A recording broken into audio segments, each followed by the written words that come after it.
La différence entre obwohl et trotzdem en allemand, c'est le sujet de cette vidéo. On va regarder ça avec des exemples très concrets. Tu vas voir qu'en fait, il n'y a pas une grande différence, c'est juste dans la structure de la phrase que ça s'utilise un petit peu différent pour exprimer une opposition à quelque chose de quand même, ou bien que, etc.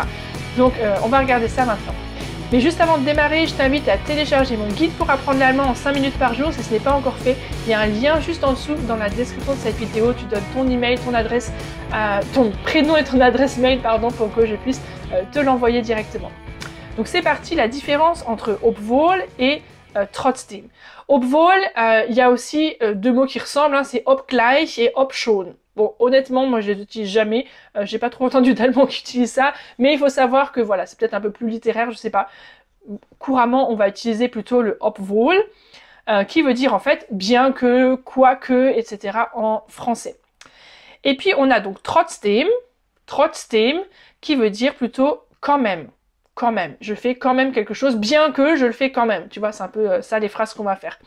Donc on va regarder quelques phrases et puis au fur et à mesure tu vas comprendre un peu comment ça s'utilise et tu pourras aussi à ton tour essayer de faire une phrase en commentaire de cette vidéo. Obwohl ich müde bin, fahre ich noch kurz zur Party. Donc obwohl, bien que je sois müde, fatigué, hein, obwohl ich müde bin, et tu remarques que le verbe arrive à la fin ici, obwohl ich müde bin, fahre ich noch kurz zur Party. Et après la virgule, on a à nouveau le verbe directement. Fahre ich, avec donc inversion du verbe et du sujet, fahre ich noch kurz zur Party. Donc je vais encore vite à la fête, même si en fait je suis fatiguée. Avec le trotzdem, on pourrait utiliser bien que je vais quand même. Et du coup, la structure de la phrase est juste un peu différente. Ça donnerait ich bin müde. Donc, je suis fatigué. Ich bin müde. Donc là, on a vraiment la phrase typique. Je suis fatigué. Ich bin müde. Aber, donc on a ce petit aber qui s'ajoute. Aber ich fahre trotzdem noch kurz zur Party. Et donc là, on a bien le ich fahre, le verbe vraiment dans la structure habituelle, sujet-verbe. Trotzdem noch kurz zur Party. Pardon, il y a juste une petite erreur, le trotzdem, le T vient avant le Z. Obwohl, ich bin müde, je suis fatigué, voilà l'état des choses. Aber ich fahre trotzdem noch kurz zur Party. On regarde avec une autre phrase. Er ist glücklich. Er ist glücklich. Il est heureux. Donc là, attention, le obwohl n'est pas en début. Hein. Tout à l'heure, on avait avec le obwohl en début. Er ist glücklich, obwohl er arm ist. Et là, on a bien le verbe qui arrive à la fin. Et donc, il est heureux, bien qu'il soit pauvre. Attention, en français, avec le bien que, on va utiliser le subjonctif, chose qui n'existe pas en allemand. Hein, là, c'est un peu plus simple, mais qui pose du coup beaucoup de problèmes à nos amis allemands qui apprennent le français, puisqu'en français, on dira bien qu'il soit... non, il est heureux, bien qu'il soit pauvre. Alors qu'en allemand, on va garder le présent, obwohl er arm ist. Bien qu'il est pauvre, d'accord? C'est comme ça que ça se dit mot à mot en allemand.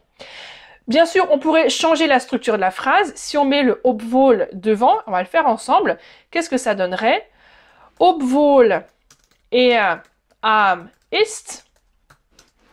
Donc on a bien le verbe à la fin avec le obwohl. Obwohl er arm ist, bien qu'il soit pauvre. Et comment tu continuerais la suite? Obwohl er arm ist er glücklich. Et donc là, on a bien le verbe qui arrive après la virgule. Obwohl er arm ist er glücklich. Bien qu'il soit pauvre, il est malheureux. Mais on peut aussi dire er ist glücklich, obwohl er arm ist. Maintenant, avec trotzdem, qu'est-ce que ça va donner? Er ist arm, il est pauvre, aber er ist trotzdem glücklich. Mais il est quand même heureux. Il est pauvre, mais il est quand même heureux. Er ist arm, aber er ist, et donc là on a bien sujet-verbe, er ist trotzdem glücklich. Donc tu vois qu'avec le trotzdem, on a beaucoup moins cette inversion du sujet, ce verbe à la fin, etc. Donc c'est plus facile, on va dire, de structurer une phrase avec le trotzdem, mais tu peux reprendre la phrase et essayer avec le obwohl, du coup en inversion de sujet. On va tout de suite le faire, je vais sauter la phrase avec obwohl, on va passer tout de suite à la phrase avec trotzdem, et on va essayer de voir si vous arrivez à la mettre avec obwohl. Du bist krank geschrieben, krank geschrieben sein, du bist krank geschrieben, être écrit malade en fait. Hein. geschrieben, ça vient de schreiben, et krank de malade. Donc être écrit malade, c'est avoir un arrêt de travail en fait. Hein. Du bist krank geschrieben, donc tu es arrêté en fait. Du bist krank geschrieben, aber du gehst trotzdem noch zur Arbeit. Mais tu vas quand même encore au travail. Aber du gehst trotzdem noch zur Arbeit, avec un point d'interrogation, parce que c'est un peu comme ça qu'on le dirait à l'oral, quoi. Genre, t'es arrêté et tu vas quand même au boulot, quoi. C'est un peu ça. Du bist krank geschrieben, aber du gehst trotzdem noch zur Arbeit. Et donc, si on essaie maintenant de mettre le obwohl devant, qu'est-ce que ça va faire?